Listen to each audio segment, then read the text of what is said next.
130페이지. 한마디로 연민이라는 감정은 스피노자가 에티카에서 간단히 정의한 것처럼 타인의 불행에서 생기는 슬픔이라고 할 수 있다. 인간이라면 누구나 슬픔을 극복하고 기쁨은 회복하려고 한다. 타인의 불행에서 생기는 슬픔도 슬픔은 슬픔이다. 그러니 어떻게 극복하지 않을 수 있겠는가? 그렇지만 불행히도 연민은 결코 사랑으로 바뀔 수 없다. 왜 그럴까? 타자의 불행을 감지했을 때 출현하는 감정이기에 연민의 밑바닥에는 다행히 자기는 그런 불행을 겪지 않았다는 것, 나아가 불행한 타자를 도울 수 있는 자신에 대한 자부심이 깔려있기 때문이다. 약자를 도울 수 있다는 사실만으로 발생하는 강자가 되었다는 자부심, 혹은 누군가에게 필요한 존재가 되었다는 존재감. 이것만이야말로 연민의 감정 뒤에 숨겨진 이면의 정체다.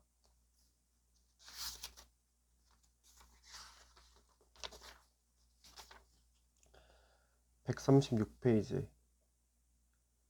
우리는 잘 알고 있다. 나의 고통과 나의 눈물은 나를 제외한 그 누구도 이해할 수 없다는 것을. 그럼에도 불구하고 애인과 친구가 고마운 이유는 그들이 나의 고통을 이해하고 공감하려는 불가능한 노력을 멈추지 않기 때문이다. 이 경우 우리는 상대방이 내게 사랑이나 우정의 감정을 느끼고 있다고 믿게 된다.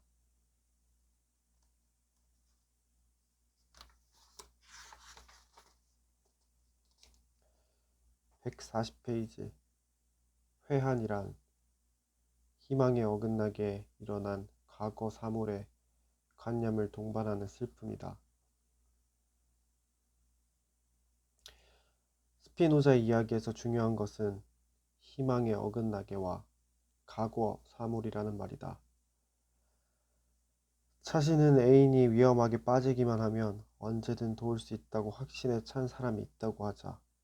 심지어 그는 애인이 위험에 빠지기를 기다릴 정도다. 위험에 빠진 애인을 구하는 자신의 멋진 모습을 꿈꾸면서 말이다. 불행히도 정말로 애인이 위험에 빠졌다. 예기치 않게 사기 사건에 말려든 애인에게 경제적 위기가 찾아온 것이다.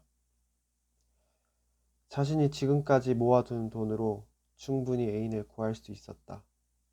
그러나 웬걸, 그는 애인을 구하지 못했다.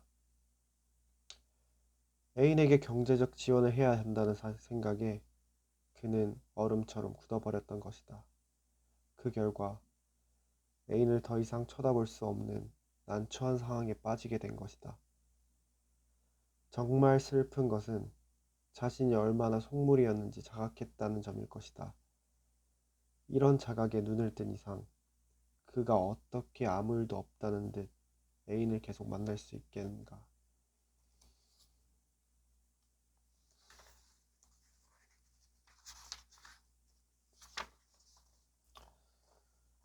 146페이지.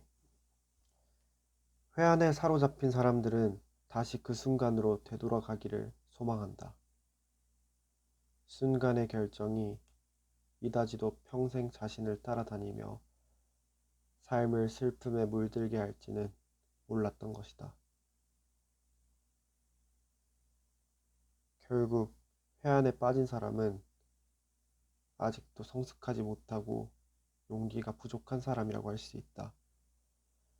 그래서 회한이라는 슬픈 감정을 떨칠 수 있는 가장 좋은 방법은 나중에 회한이 없도록 지금 과감하게 선택하고 당당하게 실천하는 것이다. 10년 뒤에도 나는 이렇게 할 것이다.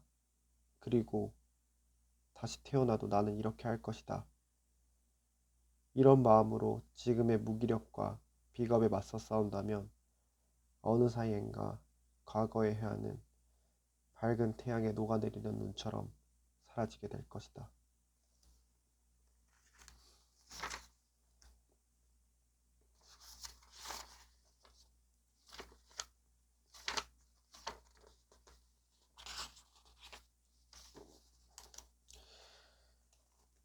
158페이지.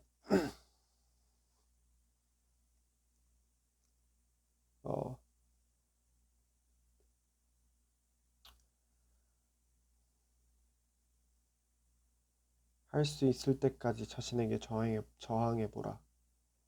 맨 얼굴의 욕망을 부정하고 가면의 욕망을 추구하면 할수록 낯빛은 피폐해지고 삶은 무기력해질 테니까.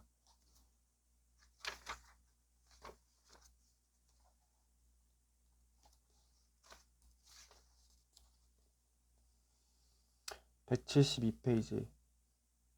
아직도 사랑하고 있기에 우리는 잔인해질 수도 있다. 그래서일까? 스피노자도 잔악함과 잔인함 속에는 사랑의 감정이 깔려 있다는 것에 주목했던 것이다. 잔혹함이나 잔인함이란 우리가 사랑하거나 가엾게 여기는 자에게 해악을 가하게끔 우리를 자극하는 욕망이다. 미워하거나 경멸하는 사람에게 해악을 가하는 것은 너무나 쉽다. 그래야 나를 슬픔에 빠뜨린 그 사람을 내 삶에서 쫓아낼 수 있으니까. 마조이스트가 아니라면 학대를 견디면서까지 내 곁에 계속 머물려는 사람이 몇이나 있겠는가. 하지만 사랑하거나 가엾게 여기는 사람에게 해악을 가하는 것은 너무나 어려운 일이다. 그것은 나의 기쁨을 제거하거나 포기하는 행위이기 때문이다. 정상적인 경우라면 사랑은 사랑하는 사람을 기쁘게 만드는 감정으로 작용한다. 사랑하는 사람을 기쁘게 만드는 이유는 다른 데 있는 것이 아니다. 나와 함께 있을 때 기쁨을 느낀다면 그는 되도록 나와 함께 있으려고 할 것이다. 어떻게 인간이 자신에게 기쁨을 주는 사람의 곁을 떠날 수 있겠는가?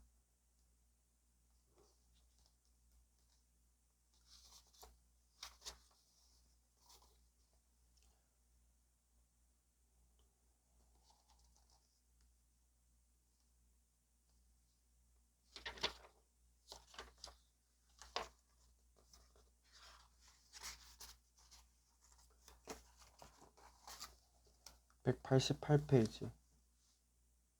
인간에게는 원숭이와 같은 속성이 있다. 인간은 타인의 욕망을 모방하는 경향이 강하기 때문이다.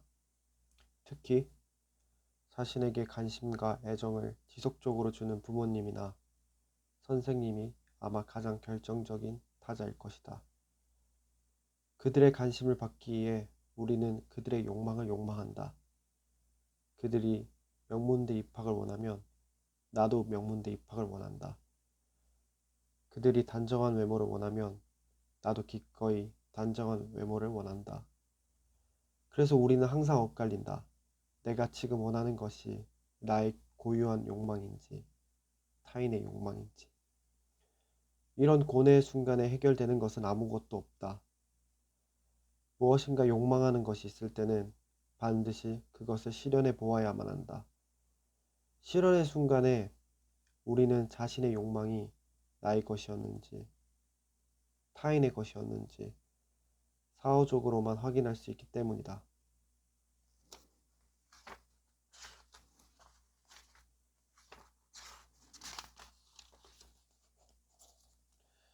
198페이지. 꽃은 한 번만 피는 것이 아니다. 모든 꽃나무는 매년 기적처럼 새로운 꽃을, 작년과 유사해 보이지만 결코 같지 않은 신선한 꽃을 피우기 마련이다. 작년에 피었던 꽃만 동경하고 있으라. 올해 필 꽃에 관심을 기울이지 못한다면 이 얼마나 안타까운 일인가.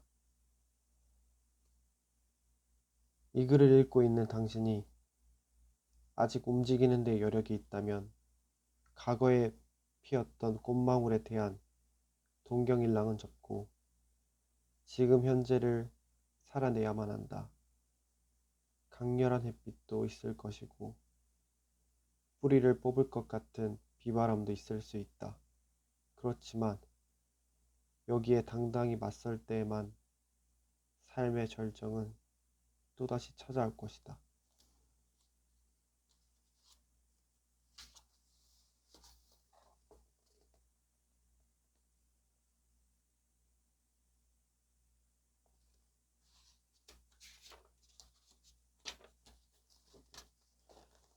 210페이지.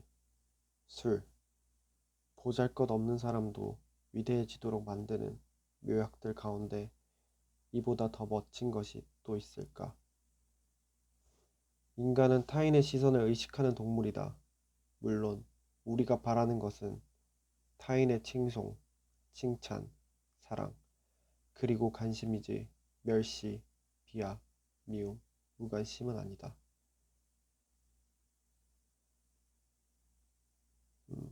한마디로 위대해지면 된다. 그러면 우리의 모든 소망이 마법처럼 이루어질 것이다. 그렇지만 위대해지는 것이 이제 언감생심이 되는 순간 비참한 시간은 반드시 찾아오기 마련이다.